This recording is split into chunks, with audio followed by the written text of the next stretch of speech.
Hello, my name is Matthias Cavalli. Welcome guys to my channel. Today we're going to talk about the Cable and Deadpool series, issues 7 through 10, written by Fabian Nicieza. Art by, I think his name is Patrick Zitscher. He's a pretty good artist. He does a good job. He's on most of this run.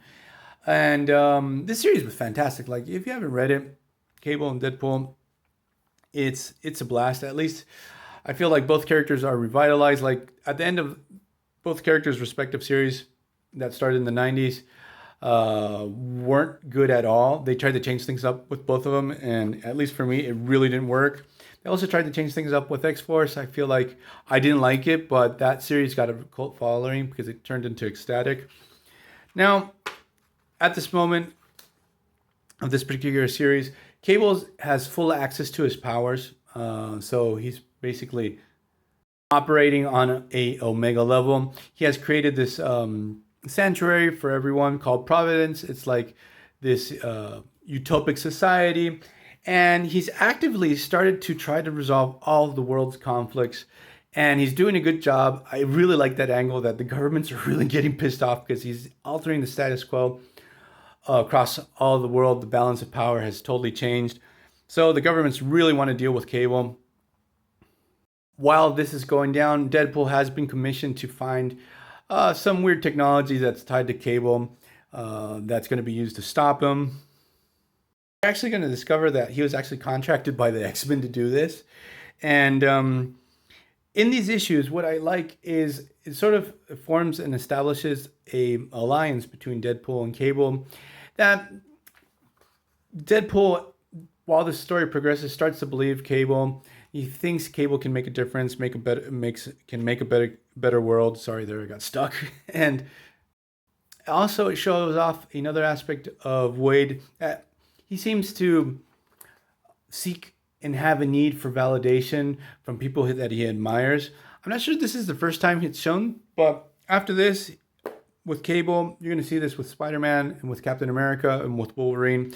Wade, he knows he's a fuck up. He takes terrible decisions, and his morals can be ethically compromised. But at the bottom of it all, he does sort of want to be a hero. He does sort of want to do the good thing, and even though at the beginning of the series, which I'm missing the first 6 issues, it's a real shame. I've never been able to get them. He started battling with Cable nonstop, and at the beginning of the story too, like he decides to align himself with Cable, and the balance of the series is going to be pretty good because Cable's going to be the straight guy. He's going to be the leader of a nation.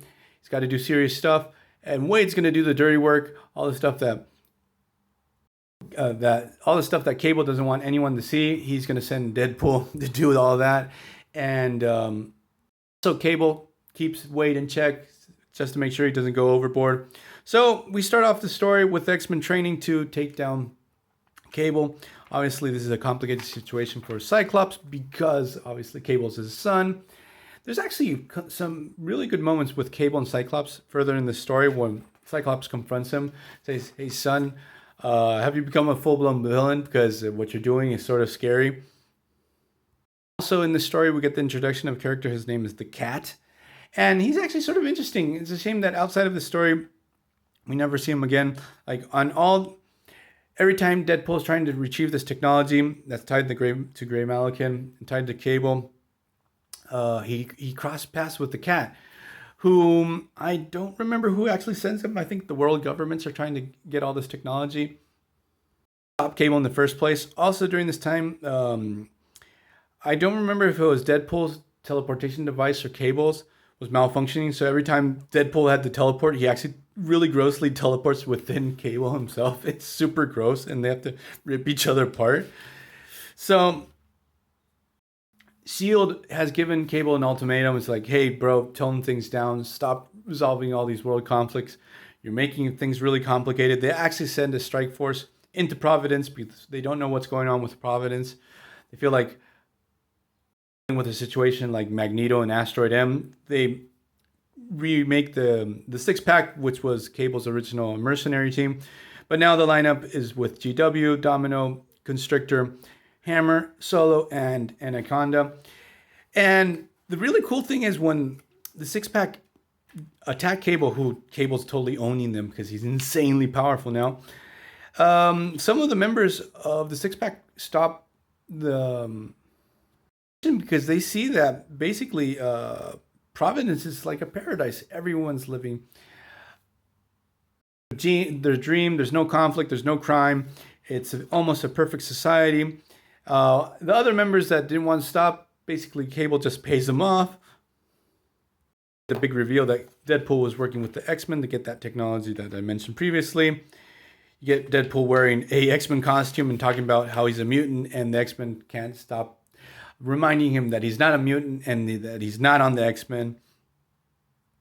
So we get a pretty awesome epic battle between Cable and S.H.I.E.L.D. Then we have Cable having to deal with the X-Men. And here is where we get to see Deadpool actually betraying the X-Men, deciding to side with Cable, liking what he sees on Providence. He thinks Cable can make a difference. And what S.H.I.E.L.D. does after this, they pull out a really awesome card. I didn't see this coming back when I was reading it. They call in Silver Surfer. So we get a battle between Silver Surfer and Cable. It's a really awesome battle. Silver Surfer doesn't talk in the whole battle. And we get to see how powerful Cable is because he's able to hold his own with the Surfer. Hey, guys, if you haven't read Silver Surfer Black, I got it this week. It's freaking awesome. What an awesome story, man. I really recommend it. I'm obviously going to do a video about it, but the story is great and the art is just jaw-dropping.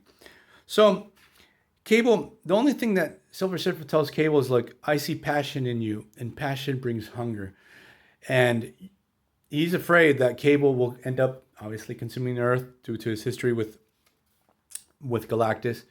So Surfer ends up beating Cable down to such a point that he leaves Cable in a comatose state.